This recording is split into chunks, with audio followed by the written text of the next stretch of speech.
guess, I mean, you said this a couple times already, but I guess what's it been like dealing with this entire season as a coach, the ups and the downs and all the madness off the court? It's been tough. I mean, especially after the way we started the season.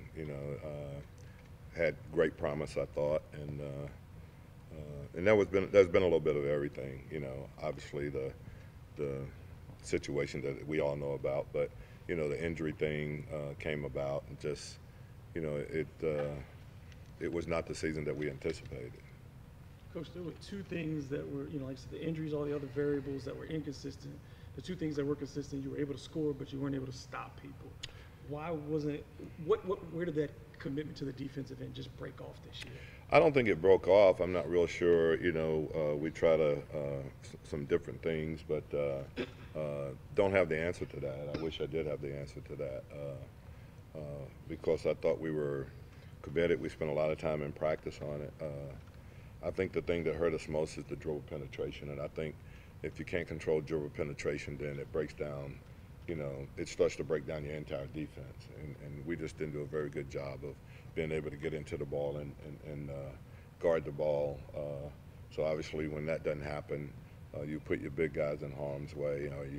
You're rotating, and in this league now, when you're in rotation, teams are really good, and they're going to find open guys. And I think that was one of the reasons we struggled with the three-point shooting thing, because we found ourselves in rotation way too much. The players around the league recently voted Drew as the most underrated guy in the league. Obviously, if the AD deal happens this summer, he'll have a lot of responsibility on his shoulders in this franchise.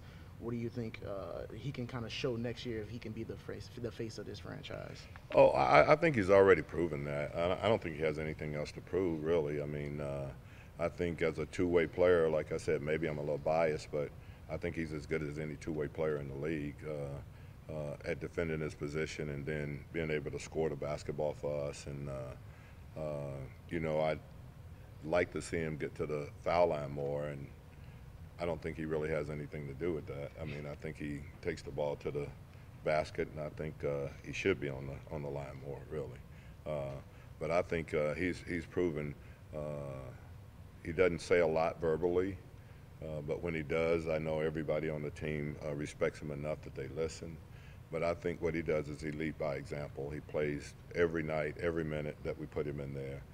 I know that we're getting the best out of him. And so even the nights where he doesn't play, so what we call a good game, because he doesn't shoot the ball well or something, I don't think he has bad games, because I think what he does for us on the defensive side of the ball always makes him valuable to us on the floor. 4 years, all the things that have happened up and down, regardless of what happens in the future. How do you look at this time that you've been with the Pelicans, both from a competitive standpoint and a relationship standpoint? Well, from a competitive standpoint, obviously it's been disappointing. I thought last year, the playoff and the way we played in the playoffs were what I anticipated happening here. The very first year I got here, and then obviously injuries decimated that. We've been a team that struggled with keeping guys healthy, and because of that, and it's nobody's fault. I mean, injuries happen. I think, I'm different than some of the others' opinion. I think we got as good a medical staff as they've been in the league, but there's certain injuries that you can't do anything about as a medical staff. So those things happen. So that hurt, and and then this year was a disappointment. As far as being here, I live in New Orleans. How can you not? How can you not like living in New Orleans? I think once you're here for a few years, it's a place that you grow to love and respect, and and like I said last night about the fans, I think we got great fans. The ones that comes to the game are very dedicated. I think they're very passionate, and they'll let you know that. And sometimes it's not all positive. I felt that part of it too. But they do love their teams here. They love the Saints. They love us. And there's a passion here that you don't see in very many other cities. So obviously, I appreciate being here. And as far as the leadership, it's been great.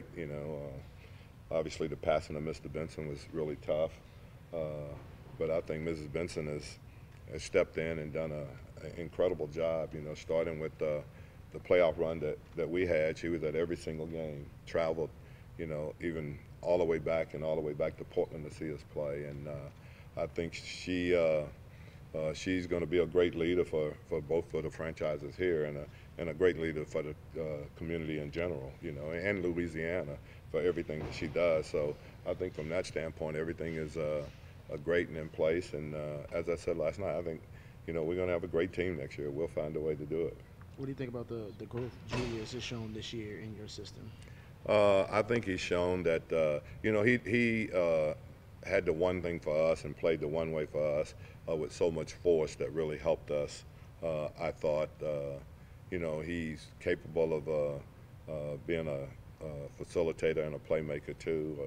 We can give him the ball and he can push it in our break. And, you know, I thought he had a great year. And I think he's just getting better. You know, we fail to realize that, you know, the guys that we're talking about are, you know, a lot of them. I mean, Julius is 24 years old, so he's got nothing but a huge upside.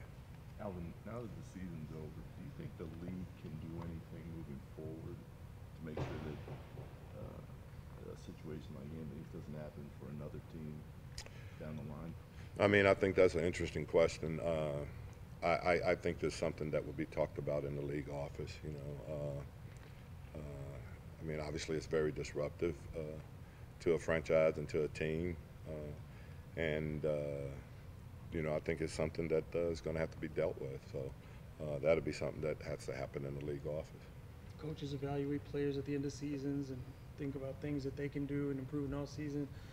How much reflection do you do at the end of each season about what you could have done better or communicated better or any of those types of things? Oh, I'm probably a lot harder on myself than I am any other players, because I feel like as the leader, you know, I've got to try to put them in every situation to be successful. So, you know, I question myself after every single game, wins or losses, of what I could do better, or, you know, the rotation I should have had out there, or the play that I should have run, or who I should have run it for.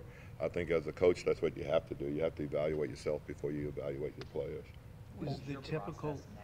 Do you go right into talking with the organization about the GM search, take some time away? Just what is your process for the next? Oh, I'm going to be around here.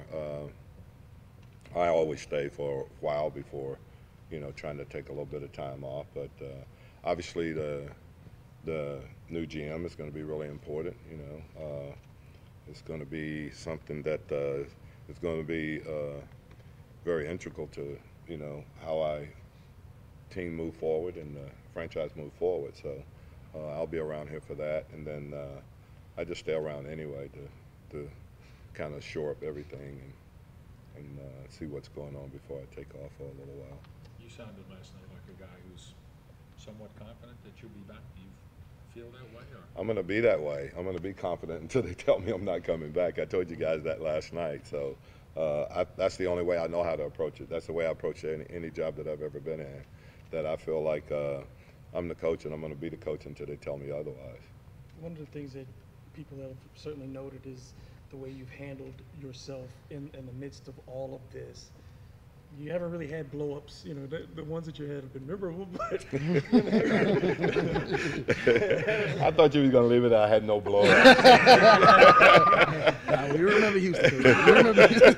But seriously, how do you maintain that level of composure when all these things are swirling around you? You know, I think the one thing is that, you know, you can look at things and you can whine and complain, which doesn't get anything done, or you can try to find solutions. I try to find solutions, and that's why, you know, regardless of what the situation was or who we had healthy or who we put out there, I just felt like, you know, if we competed at the highest level that we possibly could and played unselfishly, we would always give ourselves a chance to win games. And you know, we had some memorable wins, you know, with not so many guys playing, really. You know, you think about it, we had over 80 points sitting out the Sacramento game a few games ago, and our guys found a way to, you know, to win the game. So I like guys, and I like guys that compete regardless of what. And you know, I just, you know, you know, you just can't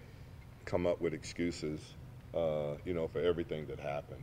You know, sometimes you just got to look past that, and you just, you know, you do the very best you can, and you have guys play the best they can and as hard as they can. And you know, as a coach, I think if they do that, you can accept anything.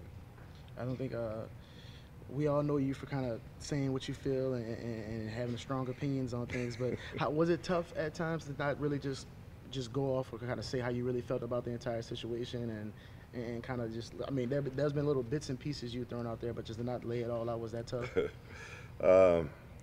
Yeah, I mean, it's been tough. You know, it's been tough, but that's part of it. You know, I mean, this is not a none of this is easy. It's not an easy situation when you got a completely healthy team and playing. So, you know, do I get disappointed sometime? Yeah. Do I get upset sometime? Yeah. But as I said, you know, I try not to use wasted energy. You know, to me, it's just wasted energy, and so you can take that energy and direct it somewhere else. And I think it's going to be much more productive and much more positive doing it that way than to whine about your situation. Like I said, I'm not a whiner. I've never been a whiner, and you know, there's no reason to start now. I mean, I'm almost 65 years old, so I should have been whining 40 years ago. So I don't see any reason to do it. I just try to be positive. I try to move forward, and I think any player that come out here will tell you that I don't concentrate a lot on what guys can't do. I just concentrate on what they can do and try to put them in those situations. Were you mindful that how you handled off-the-court stuff could trickle down to how your players handled adversity? I think so, and the reason I say that is because obviously I was at the Clippers when the whole thing happened, the whole Donald Sterling thing happened, and I saw how Doc handled that, and he did an unbelievable job, and it never really, you know, it never really trickled down to the players. We just concentrated on playing games and, you know, being in the playoffs and how we were going to do in the playoffs, and never really let that seep into any conversation. And I thought the guys, because he handled it that way, I thought the guys did a good job of blocking it out and just trying to do it on their own. Obviously, it upset everybody, but we didn't spend time talking about that. More so, there's just the task at hand, and that's what we did here. You know, we just talked about the task at hand and what we tried to get done as a team. You, when you've been in the league for 3 decades, you have a lot of friends, a lot of contacts, you cross paths with a lot of people. Not that I'm looking for like a deep dive on this, but if you could, just maybe your relationship with Danny, and then obviously I know you and David go back to Phoenix together, and then have you ever met Gerson Rosas? Yeah, well, I know everybody that, you know, supposedly they brought in for interviews, and you know, they're all good people. I mean, you know, I don't know, you know, from the standpoint I've only worked with Danny and Griff in those situations. But, you know, I just know that we've got people that that's going to do a great job of finding the right person for the job. You know, it's not anything that's been taken lightly, and I know that when you think about the people that's going to be making those decisions, there are people that I have total confidence in. What was your time like with Griff when you had a chance to work with him? He's fine, you know. You know, I'm not going to go, you know, what do you want me, you know. We were at Phoenix together, and the team had a lot of success.